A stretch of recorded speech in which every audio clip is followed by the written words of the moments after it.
une disparition qui lui a inspiré un livre. En avril 2020, en pleine pandémie de Covid-19, François Hollande annonçait la mort de son père dans un EHPAD, où il était installé depuis 1 an.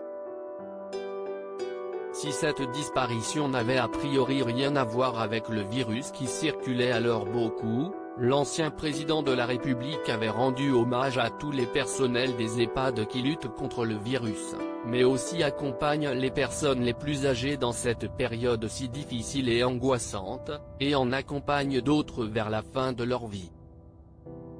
Et près d'1 an et demi après ce terrible deuil, voilà qu'il sort affronter, un livre qu'il dédie à son père. Et ce pour une raison particulière. Mon père s'est éteint durant la crise sanitaire.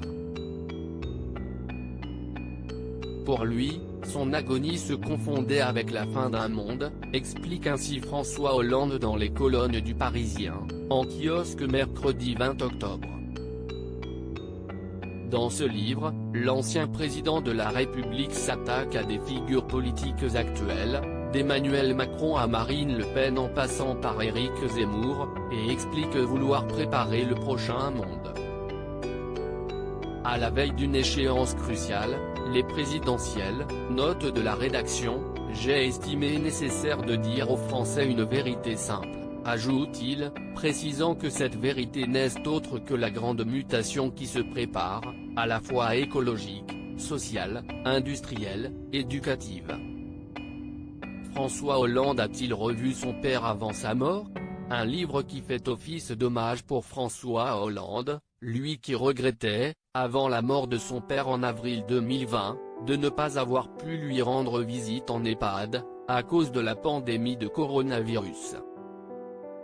Je me suis astreint moi aussi à cette discipline, nous avons eu des conversations au téléphone avec mon père, mais je n'ai pas pu le visiter. Et j'ai dû attendre qu'on le sorte de l'EHPAD pour le voir dans une chambre funéraire le lendemain, avait précisé l'ancien président de la République, qui avait ajouté alors que le manque de liberté d'aller et venir n'était alors plus, ce qui était inquiétant.